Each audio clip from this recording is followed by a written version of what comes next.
Bonjour à tous, c'est Valérie, je suis ravie de vous retrouver aujourd'hui et une fois n'est pas coutume, je ne suis pas face caméra, je suis juste là pour vous présenter des jeux stars, des jeux avec des animaux, exclusivement des animaux. Alors ce ne sont pas des jeux récents, ce sont des jeux qui font partie de ma collection depuis longtemps, mais c'est des jeux que je n'utilise pas trop, que j'ai un peu oubliés et j'avais envie de les redécouvrir avec vous parce que pour la plupart d'entre eux, ils sont juste magnifiques. Les livrets sont bien écrits et ce sont des ressources formidables à la fois pour un travail de développement personnel mais aussi en guidance. Enfin bon, bref, l'idée c'est de passer un moment ensemble à voir la magie des animaux et j'avais envie de commencer avec ce jeu que j'ai acheté il y a fort longtemps, enfin fort longtemps.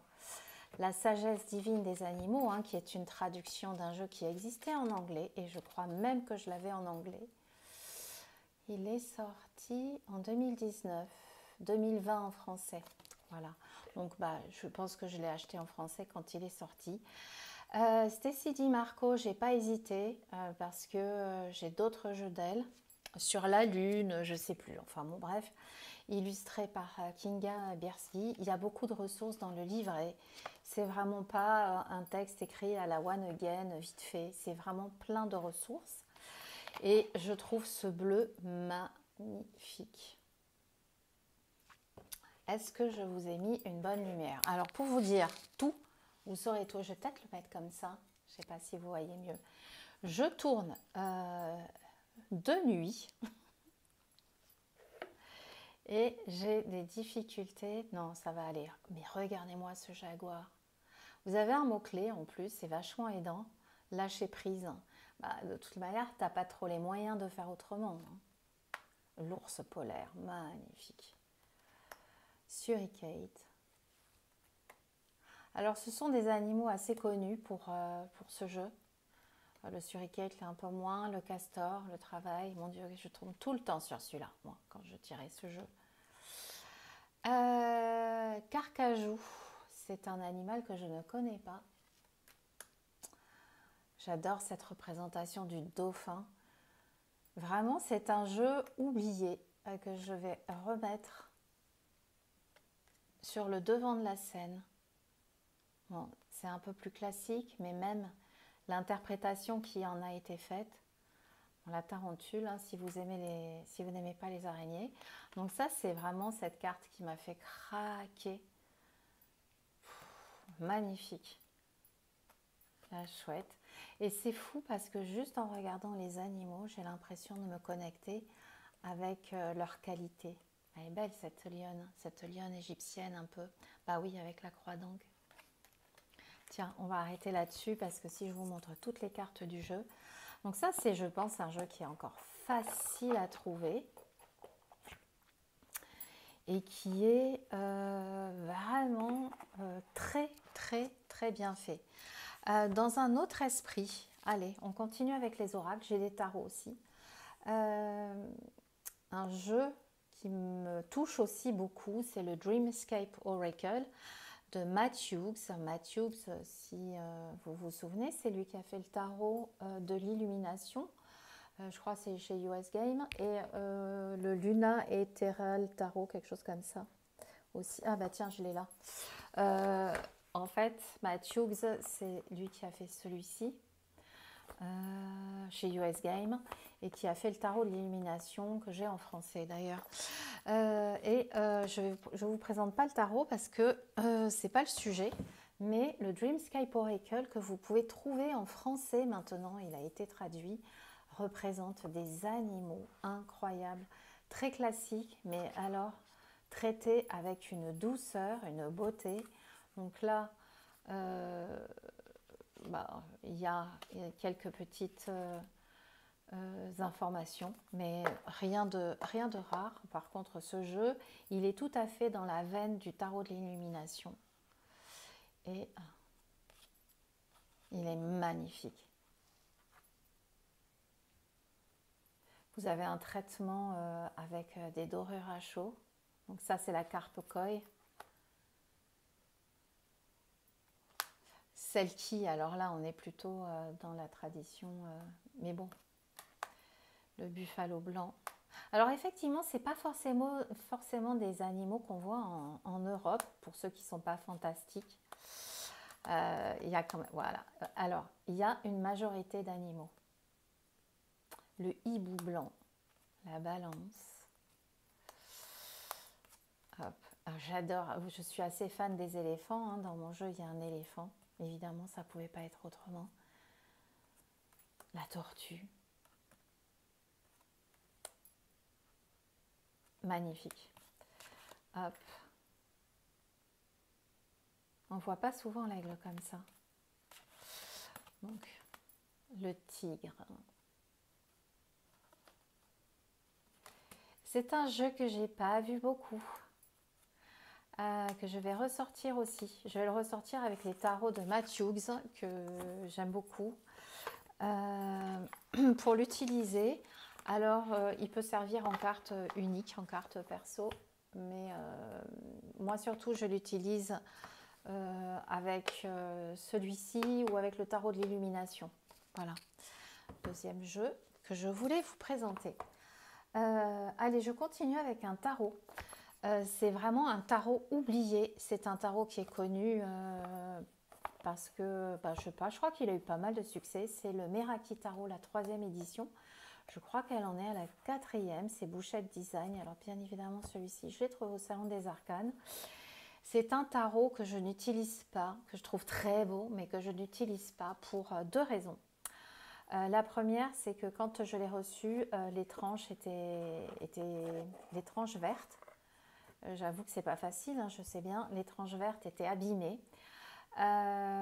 C'est la première et l'unique fois de ma vie où j'ai demandé, où j'ai dit que ça me convenait pas, quoi. Et je sais plus si c'est Bouchette Design ou Nicolas du Salon des Arcanes qui me l'a envoyé. C'était la première fois que je demandais, mais bon, il y avait du blanc. C'était vraiment, c'était pas top. Donc, je l'ai. Donc, ça m'avait un peu agacée. Mais bon, après, faut se calmer, Valérie, quand même. Hein. Et puis, deuxième chose, les cartes ne glissent pas. Donc, c'est un tarot magnifique. Il y a des cartes oracles. Enfin, il est super beau. Mais j'étais tombée raide dingue de ce dos, de cette boîte. Mais il glisse pas. Et en fait, c'est pas tant ça le problème pour moi. C'est que je ne sais pas si c'est un problème d'édition ou quoi que ce soit. Je trouve, je ne sais pas si vous allez voir la caméra, je trouve que c'est pas net. C'est un peu flou. Et encore, c'est pas sur toutes les cartes. Sur celle-ci, sur le set de coupe, c'est un peu flou. Voilà. Vous voyez? Parce que là, je suis en bonne mise au point. Et du coup, ça m'a déçue. Alors, je me dis que peut-être je devrais passer sur la 4e édition. Mais parce qu'il est vraiment magnifique. Hein. Vous voyez, il est presque quasiment dans l'ordre. Impossible de le mélanger. Il est quand même sublime. Du coup, je l'ai oublié dans son coin. Il est resté avec ces petites histoires à la nuque. Et puis, je ne m'en suis pas vraiment servi. Allez, paf. Sympa pour le 8 épée. Voilà. Ouais, c'est pas net. C'est pas net. Voilà, regardez, ça se voit super bien sur les lapins. Là, je vous ai fait un zoom. Les lapins, ils sont tout flous. Alors, du coup, oui, effectivement, c'est pas sur toutes les cartes, mais moi, ça me dérange. Et du coup, je ne l'ai pas utilisé. C'est bien dommage, hein, parce qu'il est vraiment... il est poétique, il est beau, il est doux. Mais bon, je ne vais pas vous raconter n'importe quoi. Il est resté dans son coin tout seul depuis un moment. Et puisque je suis dans la série des tarots, vous l'avez peut-être vu passer celui-ci. Je l'ai acheté il y a un moment maintenant. C'était au tout début. C'est un Octopus Tarot par Iluna Charlotte. Et en fait, c'est quelqu'un en France, je ne sais plus comment il s'appelle, qui a commencé à le diffuser au départ dans la région où je suis. Qui après l'a distribué un peu partout. Donc je l'ai même trouvé dans des Cultura, dans des Fnac ou dans des choses comme ça. Alors il m'avait vachement plu au départ, ce Octopus Tarot. Je l'avais trouvé vraiment super. C'est un tarot auto-édité à un prix tout à fait correct. Et puis, vous voyez quand même un beau travail d'édition, un beau dos. Mais en fait, je ne m'en sers jamais. Jamais. Je l'ai regardé. Et là, je le regarde avec vous avec plaisir. Je trouve superbe le travail. En fait, si vous voulez, je vois le travail de l'artiste. Hop, évidemment, toujours avec les... Voilà. Mais il ne me touche pas. Il ne me touche pas. Il est traité façon rider. Donc, c'est pas ma vibe. Et du coup, je m'en sers pas du tout. Et je pense que je m'en servirai pas plus. Mais allez savoir pourquoi. Mais je crois que j'ai quand même envie de le garder. On verra ça plus tard. Donc, je te garde, mon petit. On ne sait pas pourquoi, mais je te garde. Plus léger, il y a ce petit oracle, hein. Le petit oracle des animaux de pouvoir, hein, de Claire Duval, illustré par Célia Melville. Mais comment ne pas avoir ce jeu dans sa cartothèque? Il fait tellement de bien. Le dos est super mimi. C'est toujours la délicatesse des aquarelles de Célia. Je ne sais pas si c'est des aquarelles ou pas, mais ce dos de deck est ravissant. Et puis, tiens, j'ai beaucoup l'ours, hein. Je me retire dans mon monde intérieur. Ouais, mais je suis un peu trop. Et j'accueille avec plaisir et excitation la nouveauté. Mais pas de souci. Vous voyez, il est vachement bien. Il est sans prétention dans cette série, les petits oracles. C'est vraiment des petits oracles qui font du bien. Et bien évidemment, il était évident qu'il était là et qu'il va rester. Un jeu sur les papillons, mais que j'adore. Je le sors un peu moins parce que je ne sais pas pourquoi. Peut-être parce que j'utilise celui-ci, je l'ai remplacé par Envolée sauvage en fait. Celui-ci d'Alana Fairchild, donc avec de très beaux messages, pas du tout cucul la praline. En fait, il y a des textes au dos de chaque carte, des affirmations positives. Vous allez choisir le papillon qui vous parle. Papillon, en plus avec la symbolique de la transformation, de la reconnaissance, du lien avec l'invisible. Vous choisissez, tiens, allez, on va prendre celui-là, et puis vous lisez le message. Je n'ai pas besoin de contrôler la vie, j'ai confiance en la magie, en sa magie et en ses miracles. Je l'aime énormément ce jeu, je l'ai beaucoup utilisé, mais je crois que depuis qu'Envolée sauvage est sorti, toujours donc de Claire Duval, mais édité par Célia Melville, avec les illustrations, je crois, d'Eva Pierrot, celui-ci, il a été remplacé par Envolée sauvage parce que Envolée sauvage, je trouve qu'il est hyper profond et il est aussi réconfortant que celui-ci. Mais bon, c'est sur les animaux, les gars. Ah, un tarot. Non, ça c'est un oracle, mais j'ai le tarot qui va avec. Kim Krans, comment faire un vlog sur les animaux sans parler de Kim Krans? Mais c'est juste pas possible, hein. Donc ce jeu, alors ça c'est pas pratique, mais c'est tellement beau que je le garde. Aux éditions Vega, qui n'est pas récent non plus. Magnifique coffret. Et Kim Krans, j'apprécie beaucoup ses textes, beaucoup son travail. Donc c'est en noir et blanc, bien évidemment. Donc la boîte dans la boîte. Vega avait fait ça à l'époque. Je ne sais pas de quand il date, je pense pas qu'il soit récent. Ça fait un moment que je l'ai aussi. Je l'ai acheté à sa sortie de traduction française 2021. Voilà. Magnifique, magnifique travail. Donc regardez ça comme c'est beau. Hop. Oh, il est connu aussi, hein, mais ça fait longtemps qu'on l'a pas vu. Avec tous les éléments. Et cet œil qui vous regarde. Incroyable. Allez, l'huître. Ça me fait rigoler. Alors les cartes, elles sont pas top en qualité. Il faut faire un petit peu attention. Elles sont très fines. Bon, ça c'est pas dérangeant, mais c'est le traitement de surface qui est bizarre. Donc si vous connaissez le tarot de Kim Krans, bah, l'oracle il est décliné un peu comme ça.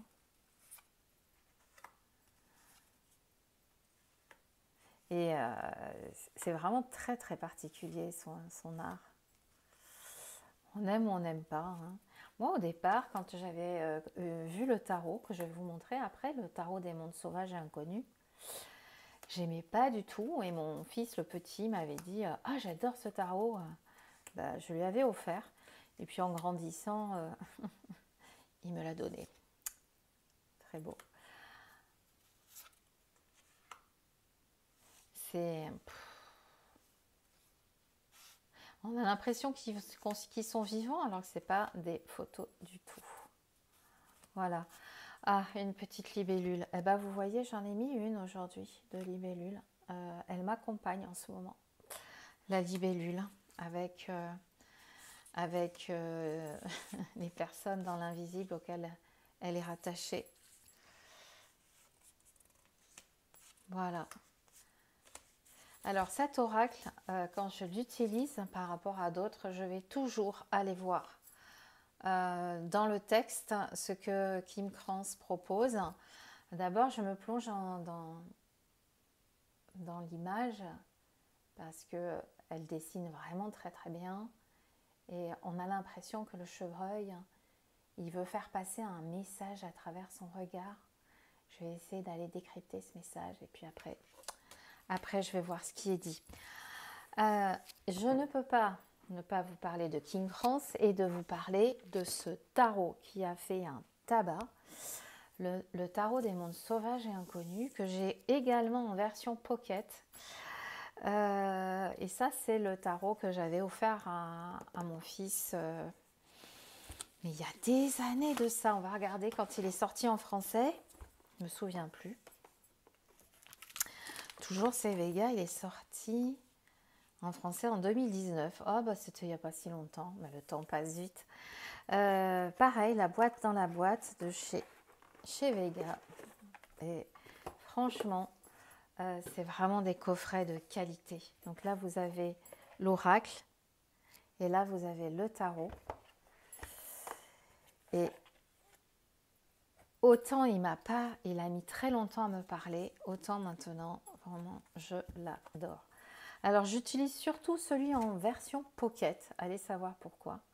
Mais en fait, je devrais ressortir les deux. Hein. Vous voyez, on peut tout à fait le mettre en combo. On commence avec le diable. Bah, ça commence bien. Un papillon. J'adore cette carte. J'adore cette carte. Ah, je suis super contente de celle-ci aussi. J'adore. Je suis super contente de faire ce vlog, enfin de vous présenter ces jeux. Je redécouvre mes jeux autour des animaux. Oh là là, je parle pas beaucoup, c'est que je m'extasie. Magnifique. Et je vais faire ma bad girl, mais moi perso, avec tous les jeux entre guillemets parfaits qu'on voit arriver en ce moment, avec des images parfaites, faites en IA, etc. Et ben ça me manque un peu ça, moi, ce coup de crayon, tout ça. Ça me manque. Ça me touche plus. Voilà, la mer de coupe. Le chariot, magnifique. C'est en noir et blanc et il y a tout un mouvement incroyable. Donc, vous l'aurez compris, j'aime beaucoup ces jeux. Même si effectivement, j'ai pas eu le coup de foudre pour le tarot des mondes sauvages et inconnus quand il est sorti. J'avais pas voulu le prendre en anglais, je crois, je sais plus. Enfin bon, bref. Mais maintenant, bah, c'est bon, je rangerai après ou je reviens. Et voilà, j'ai rangé sans vous faire perdre de temps. Et on continue avec un autre tarot qu'on retrouve chez Vega toujours. Décidément, ça fait 3 jeux Vega là. De Lisa Robertson avec des illustrations d'Eugène Smith. C'est un tarot qui est connu, c'est un tarot que j'aime beaucoup, qui m'a été... il ne m'a pas été offert, mais il m'a été... oh, j'adore cet écureuil. Gros livret de chez Vega, avec ce truc pas du tout pratique là. Donc je pense en fait que je vais le sortir et mettre un pochon. Voilà. C'est un jeu qu'une de mes stagiaires m'a présenté sur un stage. Et quand je l'ai vu, oh, j'ai eu coup de foudre. Voilà. Les messages secrets des animaux totems. Pareil, j'aime beaucoup. Il est loin d'être parfait et en fait, je crois que c'est ce que j'aime. Beaucoup de textes. Bon, il est en noir et blanc, mais ça, c'est vraiment pas grave. Beaucoup de ressources. J'adore le message de la coccinelle pour la haute fortune. Êtes-vous suffisamment conscient pour remarquer les coïncidences que l'univers met sur votre route? Message de la coccinelle. C'est hyper bien fait. Ce livre, même quand on veut commencer le tarot et qu'on aime les animaux, ça peut être une bonne chose. Il est sorti il y a un petit moment, je crois. En français, il est sorti en 2019 également. Vous voyez, je ne vous présente pas des jeux récents. Je ne vais pas vous faire une phrase à 2 balles du genre « c'est dans les vieux pots qu'on fait le meilleur soupe », mais si, allez, j'y vais. J'aime beaucoup le dos. Vous voyez, il y a tout plein de petits animaux qui font comme une danse autour de ces fleurs. Et hop, et il n'est même pas trop abîmé. Et je vous en présente quelques-unes. C'est que... Ah ben à chaque fois, je tombe sur l'araignée. Non, mais les pingouins pour le 3 de coupe qui sont en train de faire la fête. J'adore. Le 7 d'épée. Ah, vous voyez, hein, il est stratège, lui. Parfois, c'est plus facile. Hein. Il n'y a même pas un personnage sur les personnages de cours. C'est rigolo. Hein. Le soleil. Je m'en suis pas assez servi de celui-là. En fait, je crois que quand je l'ai acheté, j'étais encore vraiment surtout avec le tarot de Marseille et le rider. Je n'avais pas autant de fluidité que maintenant. Il n'est pas beau ce 10 de coupe et ce valet de pentacle. Voilà. Ouais, super jeu. Le tarot de l'animal totem. Celui-là aussi, j'ai envie de le ressortir. À tout le moins, ça, je vais le mettre dans un pochon. Et voilà.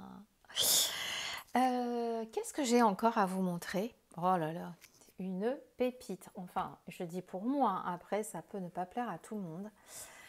Message sacré des animaux du monde de Scott Alexander King. En fait, ce jeu, je l'ai acheté parce que... ah, mais tiens, je l'ai acheté parce que j'avais un jeu de lui, l'oracle du cœur innocent, je ne sais plus. Et ces textes sont d'une telle poésie que quand j'ai vu qu'il avait fait celui-ci, je l'ai pris. Alors qu'à l'époque, franchement, les animaux en tarot oracle, c'était pas plus que ça. C'est celui-là dont je vous parlais. J'avais ce jeu qui est très particulier. Hein, mais ce jeu, oh là là, il faudrait même d'ailleurs que je le présente. Ce jeu, je ne comprends pas qu'il ne soit pas au top 50 des oracles. C'est un jeu d'une poésie, d'une sensibilité incroyable. Et donc quand j'ai vu que, ben voilà, je me suis procuré celui-ci et je l'avais présenté, je crois. Je ne sais plus, ça fait longtemps. Hein. Je l'avais présenté. Ah, il est encore sur... C'est l'époque où je n'osais pas encore jeter les pochons. Vous voyez, ça fait un moment que je ne m'en suis pas servi. Je crois que c'est un jeu qui date de 2011. Et dans cette édition française, toujours chez Vega.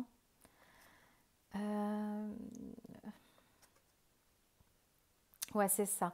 L'oracle du cœur innocent 2019. Et donc j'ai acheté celui-ci après. Il est antérieur. Il y a vraiment des messages magnifiques dans ce jeu. et un tirage spécifique. Je pense que je l'avais présenté en vidéo, je ne me souviens plus. Le tirage des animaux totems et qui est incroyable. Parce que chaque animal va représenter une facette de votre personnalité. Je ne sais pas, je crois que je l'avais fait. Je devrais en refaire, c'est super. Donc, je ne sais pas comment je vais faire un lancer de pochon comme ça. Donc, imaginez, je claque. Et voilà, il est tombé. Hop, oui, il y a 4 cartes supplémentaires pour dessiner ses propres animaux. Je ne sais pas dessiner, je ne m'y suis pas risquée. C'est dommage d'ailleurs, parce que c'est pas grave, on s'en fout, même si c'est pas joli. C'est un de mes jeux préférés. Je l'adore. Il y a vraiment tous les éléments. Donc là, on sait tout de suite à quel élément l'animal est rattaché en fonction du symbole. Hop. En fonction du symbole. Voilà.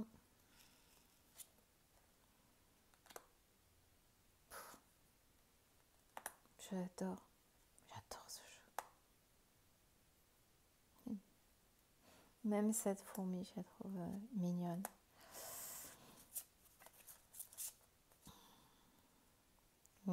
La nonchalance du lion. Voilà. Je ne sais pas si je vais le ressortir, celui-ci, je l'ai vraiment beaucoup utilisé. Et comme il y en a d'autres là que j'ai ressortis, notamment celui de Stacy Di Marco. Mais bon. Et puis il y a vraiment des ressources là-dedans. C'est aussi avec ce type de jeu qu'on se rend compte que c'est quand même vachement intéressant quand un créateur propose des tirages, des créations de tirages autour de la thématique. Et du coup, c'est vrai que ça me donne, ça me permet de voir que moi, dans mon oracle, dans celui-ci, je n'avais pas donné vraiment d'idée de tirage spécifique en lien avec le thème. Et j'en ai créé après coup, les personnes qui me l'ont demandé, à qui je l'envoie en PDF, quand on me le demande, il n'y a vraiment pas de souci. Je vois que ça aide vraiment. Un tirage créé spécifiquement par l'auteur autour de la thématique, ça aide à s'approprier l'oracle. Bon, il est vraiment désordre. Voilà. Jeu que j'aime énormément. Je crois que j'en ai un dernier à vous présenter.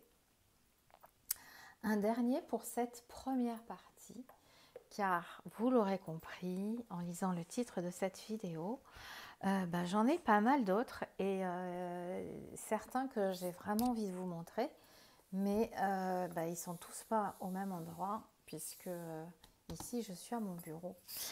Et je crois qu'on va finir avec celui-ci, qui est d'une artiste que j'aime beaucoup. Ah tiens, j'ai oublié de sortir son Petit Lenormand, je vais le chercher. Voilà, avec le Petit Lenormand. Donc on va pas finir avec un jeu, mais avec deux, mais de la même créatrice, de la même artiste qui travaille l'aquarelle d'une façon merveilleuse. Ces deux jeux sont sortis chez Arcana Sacra. Elle en a fait d'autres aussi autour des plantes, des fleurs, enfin bon bref.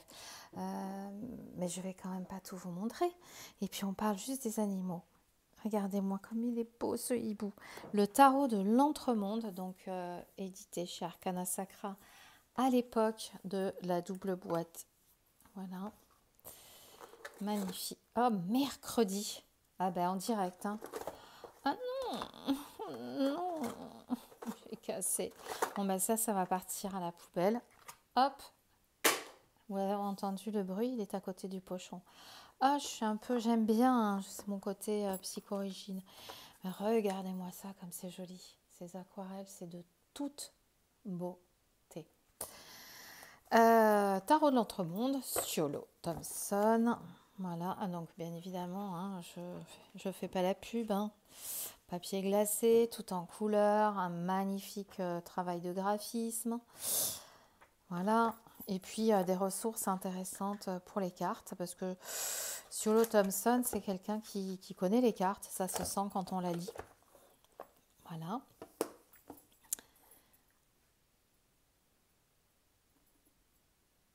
Est-ce que oui, parce que j'ai presque plus de batterie, alors je ne savais pas. Bon, bref, ça tombe bien que ce soit la fin.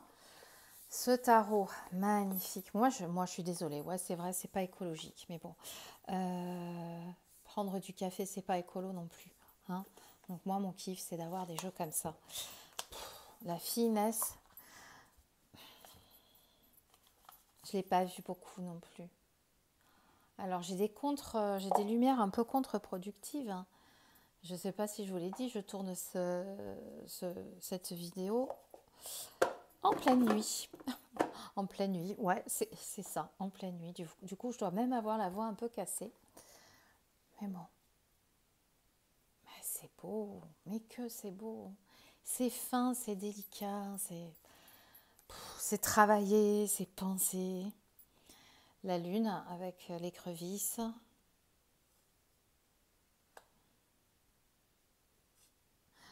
Alors, quand il y a des personnages, ce sont des personnages qui peuvent être un peu fantastiques. Le 9. Voilà. J'espère que ça rend bien. Je fais pas souvent des vidéos avec mon appareil photo. Avec mon... Ouais, non, pardon. Je dis des bêtises avec mon téléphone. J'adore la Reine de Pentacle. Elle me fait penser à un petit personnage qui serait sorti d'Alice au Pays des Merveilles. Hop. Et là, c'est épée. Cocorico. C'est moi qui parle. Bah oui, c'est logique. Hein. Vous voyez, là, c'est un corps de femme avec une tête de poisson. Ça a beaucoup de sens. 10 de denier. C'est joli, ça.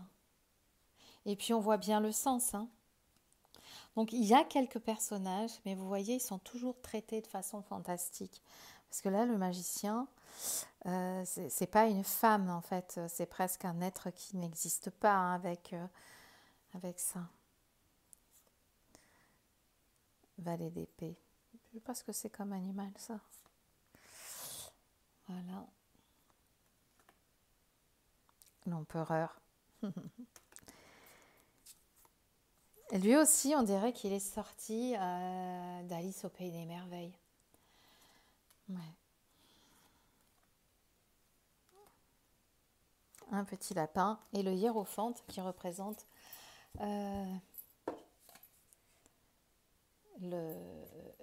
boîte. Et enfin, toujours sur le Thomson, le petit Lenormand prophétique. C'est un de mes petits Lenormand préférés. Toujours la boîte dans la boîte, même si c'est plus petit comme...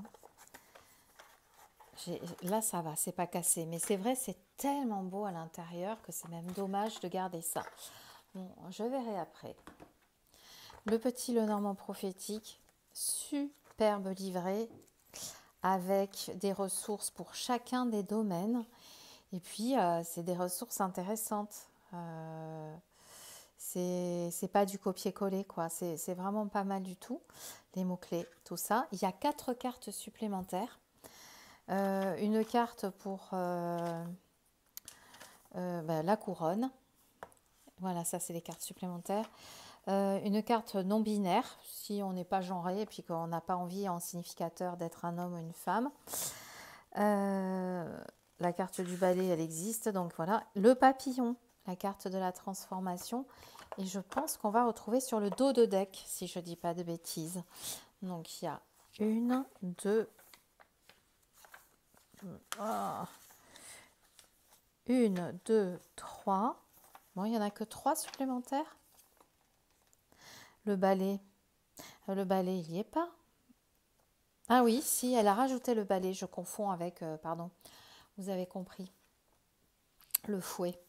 Valérie, ça va pas mieux. Hein. Voilà. Je le trouve... Ben voilà, les papillons. Magnifique, ce dos. Vous avez la maison à l'intérieur de la boîte. Très, très belle. Ça glisse. Et puis, Il fait tout ce jeu. Je l'adore.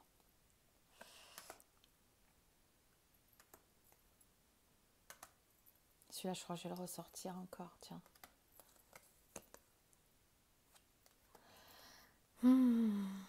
Pépite, pépite, pépite. Voilà, la fin de la première partie de cette vidéo sur mes jeux autour des animaux. Bien évidemment, j'en ai oublié, hein. Je vous ferai une deuxième partie avec les jeux que j'ai chez moi. Et j'espère de plein jour. L'idée, c'était de vous proposer quand même des petites cartes à découvrir, à redécouvrir. Et je pense que quand vous regarderez cette vidéo, je ne serai pas là.